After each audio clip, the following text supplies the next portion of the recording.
Hello, everyone. So today we're going to take a look at the Studio Series Transformers 1 Starscream. So Starscream is part of the third wave of the Transformers 1 figure coming out of the Studio Series line. The first wave was Optimus Prime and Megatron. The second wave was B-127 and Sentinel Prime. And then in the third wave, the Starscream and Alita 1. Hopefully I'll get Alita 1 soon. Now, this guy is one of my favorite characters in Transformers, and I really like this mold. It's completely different from the Earthrise one that's been repainted multiple times. And if you can see, I'll show you a scene from the movie where he looks exactly like this. The blue arms, this part, his chest part, the cockpit on his chest, his head sculpt, and even the null rays or the shoulder pads here, and the null rays, and even his feet look pretty similar to his CG render or to his movie counterpart. Even his face actually looks pretty much the same. My only issue with this figure are the lips. The lips make the entire face sculpt look weird because it looks like he is somehow pouting or something. So I just think it doesn't match the entire face and the entire personality of Starscream. So yeah. And oh, by the way, let's look at the box. So this is the standard new Studio Series box design. We have Starscream here. We have his alt mode here, and of course, it says here 30 steps. On the side, a bigger picture of Starscream. At the back, we have a scene from the movie, which is actually similar to what I showed earlier. And yeah, as I mentioned, the design is pretty similar. We have the alt mode here, which is a Cybertronian jet. We have him in a pose here in its robot mode. It says 30 steps, and as usual for the Studio Series line, there's a short text here that says Starscream leads High Guard fighting corruption from the shadows. And on the side, it's pretty much nothing. So let's keep that there. So, sorry. For Starscream, he came in with 4 accessories. His 2 null rays, which peg onto his shoulders as per usual. So there. And here. And then these 2 things. These are basically guns, according to the manual. This one is a short-looking gun thingy, and this one is another weird-looking gun thingy. And they actually have a gimmick where you can combine these 2 weapons. So there's a slot here which could fit the other gun,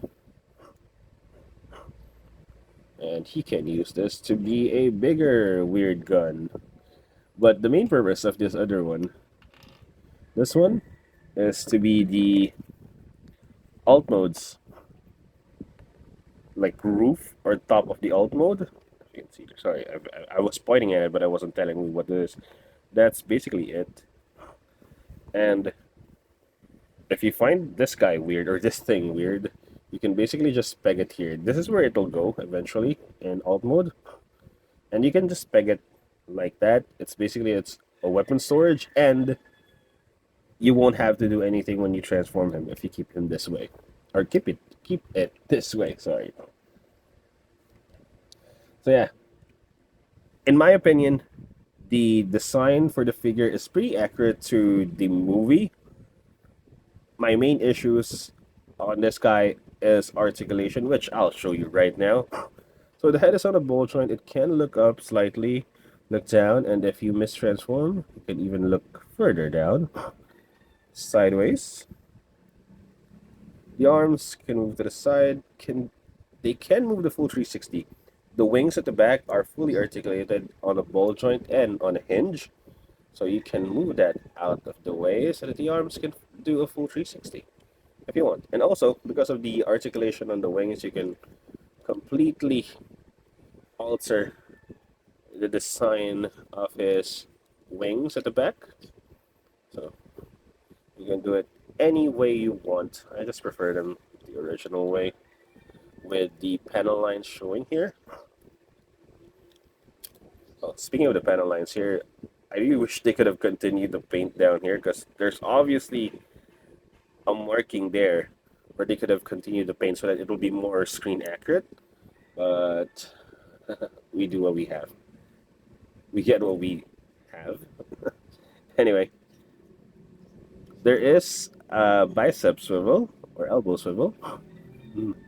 His elbows can bend pretty much more than 90 degrees. And one of the main issues in articulation, no wrist swivel. The next one is no waist swivel, which is pretty weird. For the hips or the legs, they can kick sidewards this far, forwards that far, and backwards pretty far. There is a thigh swivel, a knee bend, which is really good knee bend. And then for the feet, no ankle pivot, no ankle rockers, nothing on the feet. So these three things, waist, ankle, and wrist, really give this guy minus points, especially in the articulation department. It's really difficult to pose him properly. And I think ever since I started collecting, I've been collecting more for Cybertron trilogy line, the Studio Series line, and now the Age of the Primes. This is actually the first figure that I had. It doesn't have ankle pivot, so it's really weird. I think they could have put an ankle pivot here somehow. I just don't know why. So anyway, that's it. We're now going to go to size comparisons. I wish I could have done the size comparisons for every Transformers 1 figure. Unfortunately, my nephew, I gave my B127 to my nephew, so I'll probably buy a new one just to complete them once I get Elite 1 as well. So yeah, let's do size comparisons. So first we have the Studio Series 86 Bumblebee. Next we have the Studio Series 86 Optimus Prime. Now for the Transformers 1 line, we have the Studio Series Sentinel Prime. We have Transformers 1 Optimus Prime. And finally, his eventual leader, the Transformers 1 Megatron. Now here we have Starscream in his alt mode, which is a Cybertronian jet. And if you guys want to watch or learn how to transform him, I've already posted it on my channel. Please watch that if you want. And then now let's take a closer look at him. Now, I don't remember seeing him transform properly. He probably transformed. I'll try to find an image of his transformation in the movie. If ever he did, I'll put a picture on this screen. But if not, if this is a model, this a concept art, this is really amazing. I honestly don't remember, I swear. But he looks similar to the Cybertronian jet of the Bumblebee movie version of Starscream, Blitzwing, and all the Seekers. They look pretty amazing. I love how Cybertronian they are. The part where the wings fold downwards, I think that's really Cybertronian. It's like a mark of the Cybertronian jet. Again, and then what I really like about this is the weapon integration. Especially the blue weapon. The blue weapon is not plugged in. It's not like pegged in, simply pegged. It's actually wedged between the two shoulder pads, which you can see again on my video of the transformation. I'll show you how to place this properly. And then again, this one, the top of the jet mode, the cone. I already showed you earlier. There's the weird small handgun. And overall, I like the overall design. The paint apps is really amazing. It's well detailed. And at the back, that's where my problem lies with the hands. The feet, I don't have any problem with it. It actually looks okay. Like the heel spurs are the thrusters, and then the toes form this like arch thingy underneath the thrusters. it blends well. It looks nice. It looks good. It doesn't look like feet. But the hands are really bad. They look similar to the Optimus Prime one, where the hands are sticking out. Those really suck. I mean, those are really bad transformation. Like you can see the hands. That, in my opinion, similar with Optimus Prime, is the only bad thing in this alt mode. So there. This jet mode is really awesome, and the transformation itself is complicated and complex, but enjoyable. I really had fun. I really had fun transforming this guy. I've transformed him multiple times. It's complicated, but fun. Really, really fun. So yeah.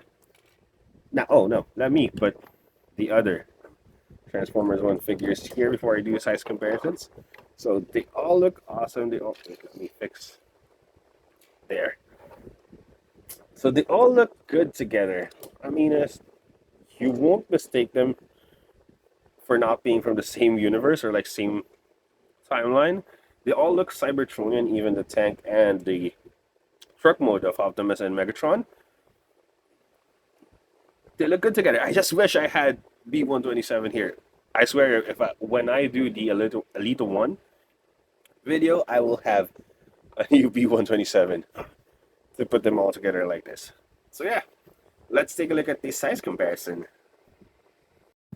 First, we have the Studio Series 86 Bumblebee, Studio Series 86 Optimus Prime, Transformers 1 Sentinel Prime, Transformers 1 Optimus Prime, and finally Transformers 1 Megatron.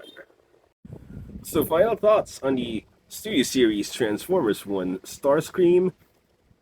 Overall, an okay figure, definitely one of the weakest from the Transformers 1 line, and I guess the figure itself looks similar to the movie, and there are good points. Like yeah, again, he looks similar to the movie.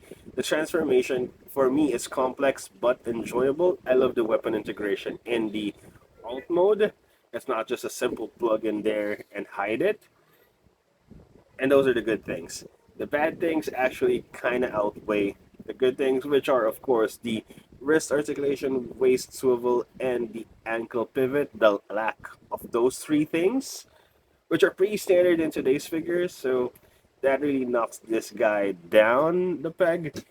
And as well as the hands being very visible in the alt mode.